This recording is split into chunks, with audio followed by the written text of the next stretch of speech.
Right. So normally you can't see electricity, but you will feel it and you will see the impact that it has on your body.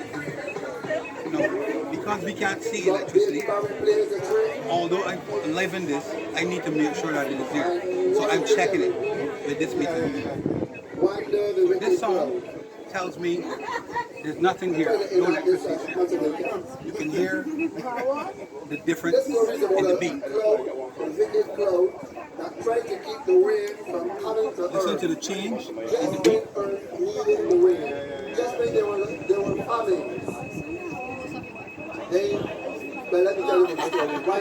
So you hear the change in tone. It means that this note is powered. Talking in quiet whispers. Nobody wanted Wicked Wanda to overhear what they were saying. Wicked Wanda was all so now, what I'm going to show you is the electricity on the line. Watch carefully. The first to speak was before the old red rock. See the fire? See the electricity?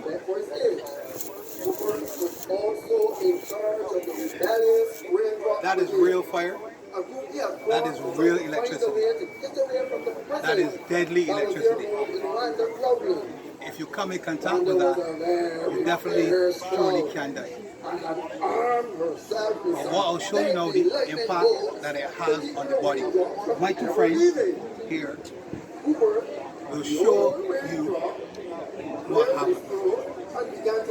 So I am touching the line, I'm touching the person, right? Watch the change in body. He said, water tears forming in his eyes, behind the brown glasses he wore. What you're seeing, the red, is showing you the electricity as it flows through the individual. Look at the change. There's no electricity on the person. Watch the electricity, watch the change. See?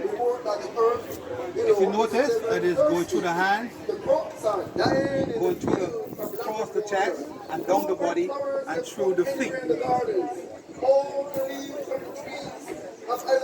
That means that the electricity has now gone from your hand across your chest. Your heart is there. Means your heart is immediately being impacted. Your lungs, your organs, they are all now impacted by electricity. Down through your feet and returns to the ground. I'll show you one more thing. Watch carefully.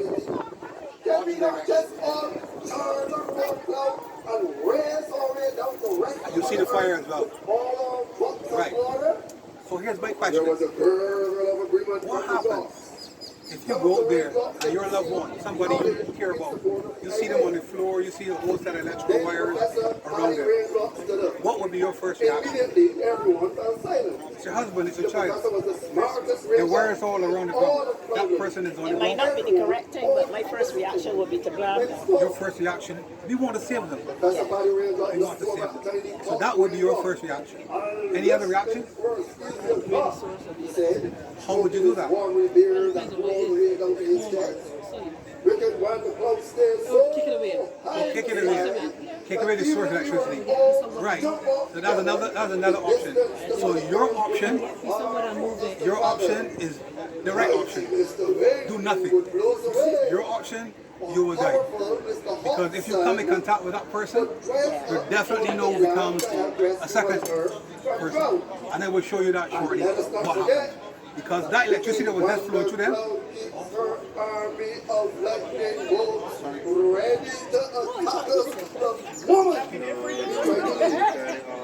Yeah, I heard I said off.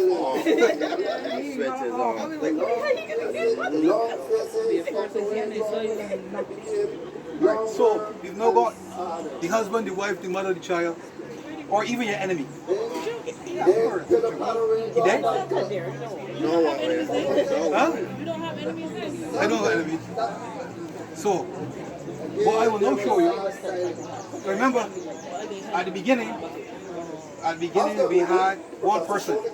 So you go and you go kick the person. Maybe there is something that Kick them. we can do after all.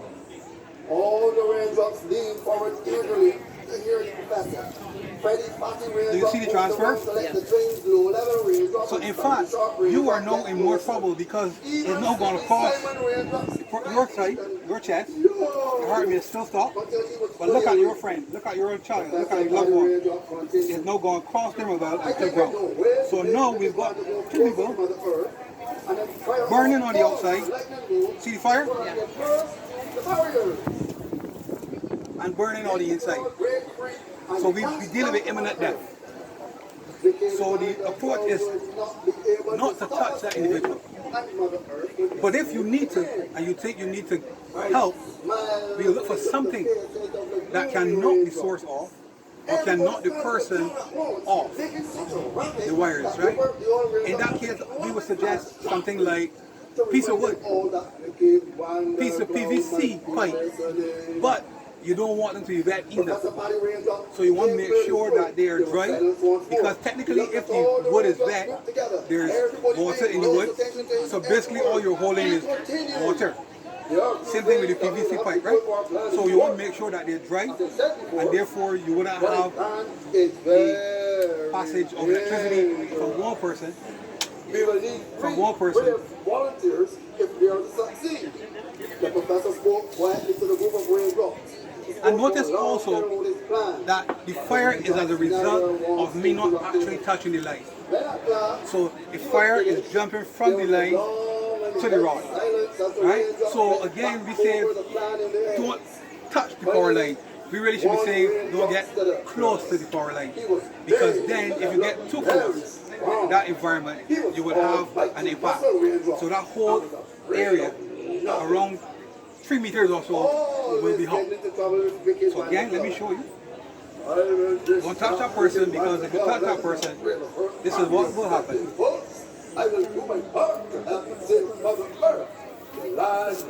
You see the fire, right? See the fire? I'm not touching it at all, you know.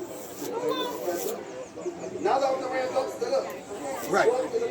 So my next question to you then, in the event that we go down the road, and we've had a lot of this in recent months, weeks, cars, trucks, hitting poles, poles falling down, their legs are on the ground, and people getting out to look at the vehicle.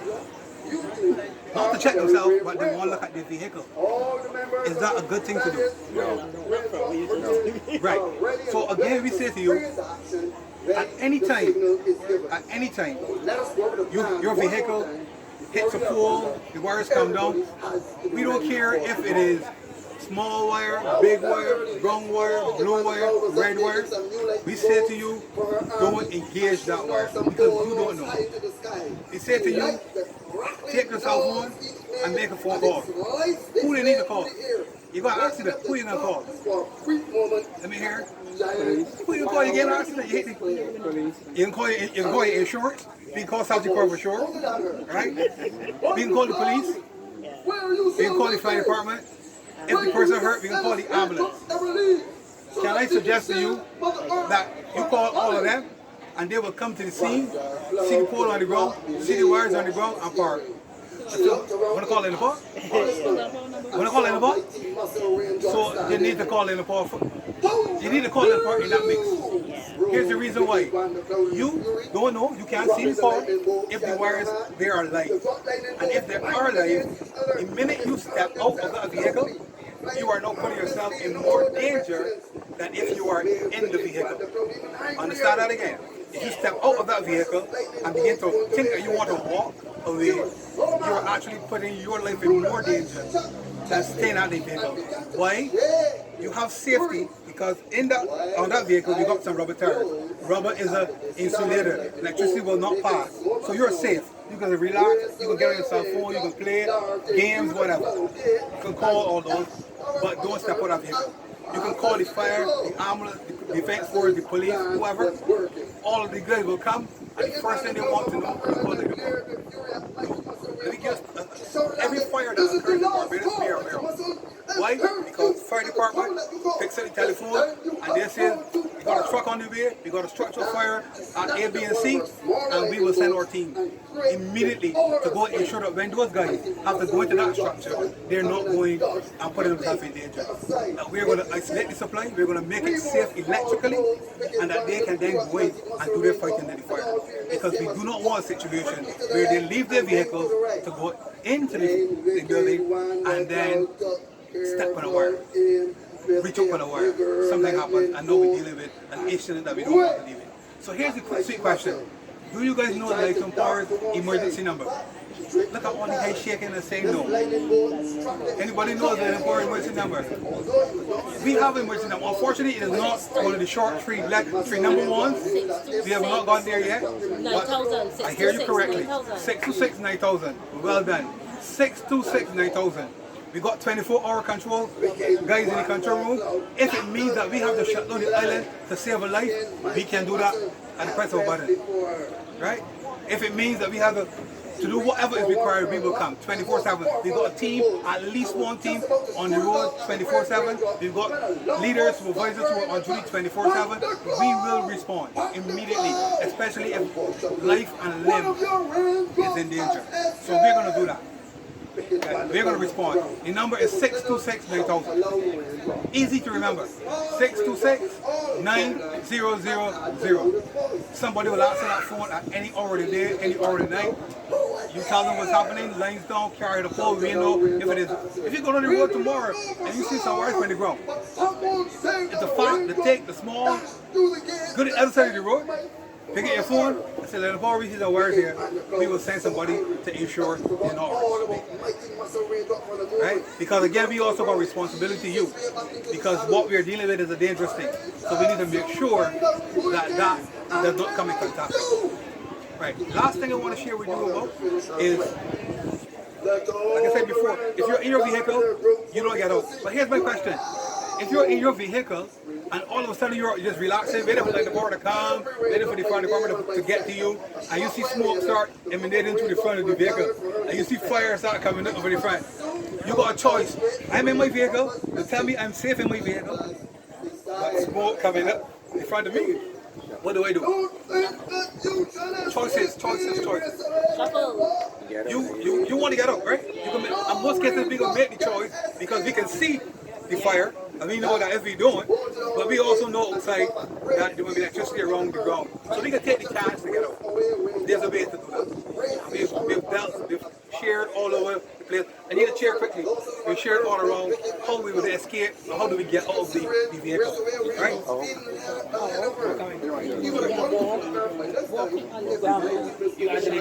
You want to do it? No, come and do it, man.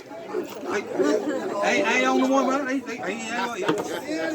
My youngest going, but girl. You can age me now. You can age me now. You in school together, right? So don't do that. You alright? Okay. So if you're in the vehicle, my colleague here is going to give you an idea of how we're going to get out of that vehicle. So you stand and you jump clear of the vehicle. Try to land on both your feet, like this. And the rebellion started. On the ground. Once your feet are together, you're safe. No, she asked a good question. She asked if in water. Oh, okay. That's fine. Once your feet are together. Right. No, you need to move from here. So how you move? There are two options. You can bunny hop. You can bunny hop away from the scene like this. Or you can shuffle your feet like this. But you have to keep it together. Right. So why he's shuffling and not stepping? Because if you step, remember we said earlier that the floor can likely be electrified. But the area around 1,000 wires on the ground and it is hot. They're going race on the journey to Mother Earth. Thank you. And it is hot. The potential of that ground, we're not sure, we can't see it, but it could be electrified. So the reason why we don't want, and he's not going to step, is because on the floor, and I'm going to use an example, is 100 volts. This area right here is 100 volts. But that area there might be 200 volts. Because we don't know, right? But if I step from here to here, I'm moving from 1 to 200 volts. That difference between the two will now come through me because it wants to get back out and go the other side. It's called step potential. So you're not making that step at all. You don't want to make that step at all. You don't want to make that step at all. You want always to have your feet close together, and you're going to try to ensure that everything is at the same potential. We call it that. Any reason anybody ever thought about why the birds can stand on the lines and never drop off? You don't see birds go there and sit on a line, don't touch the other lines, right? Or don't touch the other bird. That is the same thing we're talking about. If, for example, sometimes we go in an area where we got a lot of birds, and then we would get tricked in the area. We say, what happened? When we get there, we see 50, 60, 70 birds. And then on the ground, we see a couple birds on the ground. We know what actually happened. Those birds were flying away, and somebody touched somebody, and somebody touched somebody, and at the same time they touched the birds, and somebody in trouble. So no, we got a short. So the same thing applies technically. If you make that step, there's a change, and therefore that is no measure to you and go down. So we're going to keep our feet close. Shuffling, as my colleague was doing, you see he didn't do this?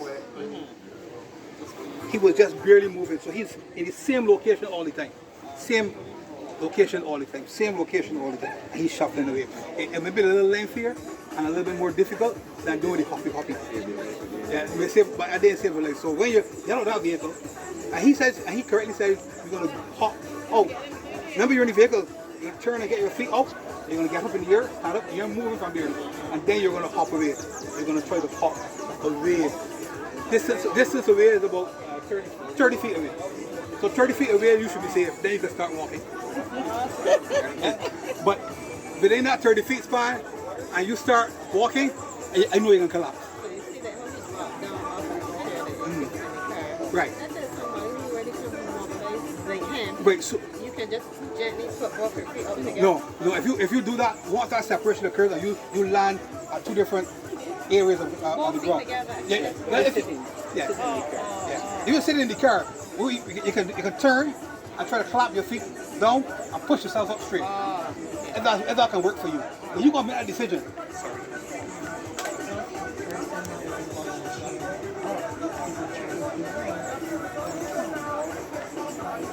No.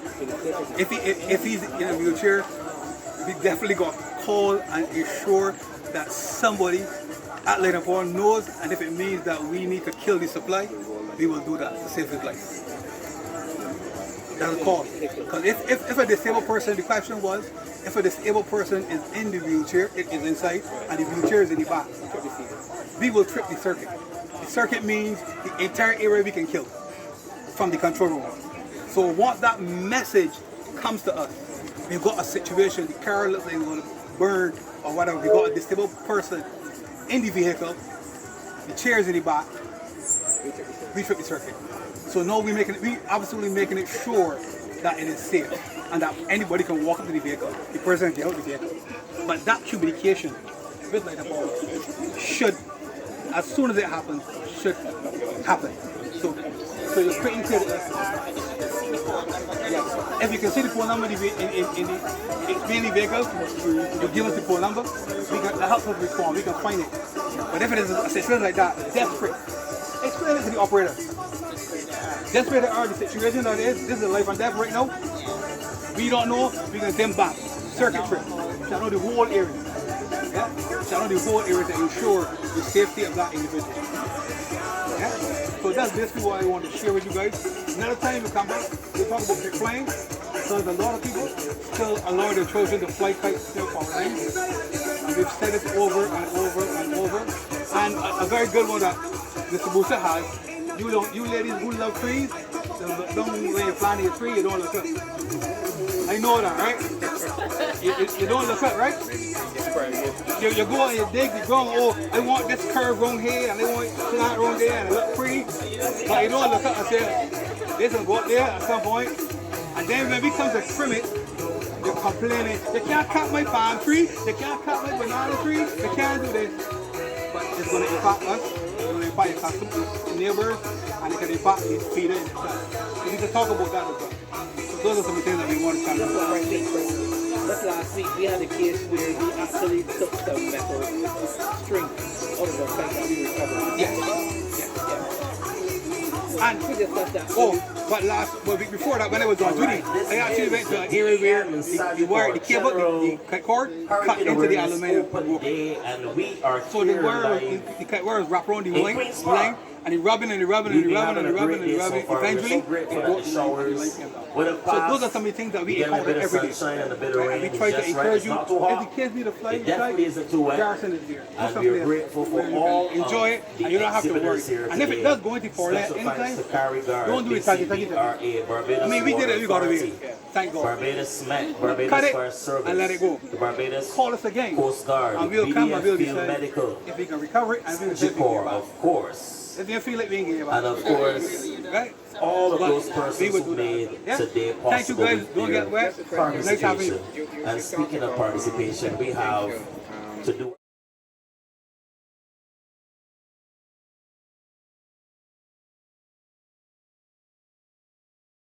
emergency organization.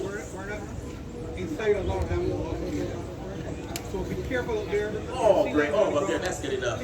Yes, Mr. Yard, Ricky from BCBRA. And yes, it's better half. How are you?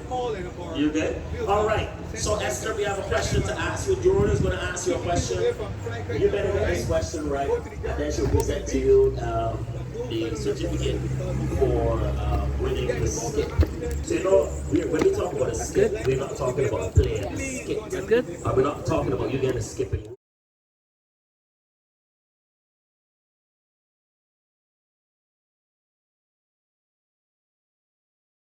Whole fridge that you want to get rid of, especially when you start a hurricane season. A whole bed set that's going to be you know, a whole you want to get rid of it. You put it in the skip and they will take it away for you. So, L'Oreal, you can ask her the question and hopefully she'll get it right.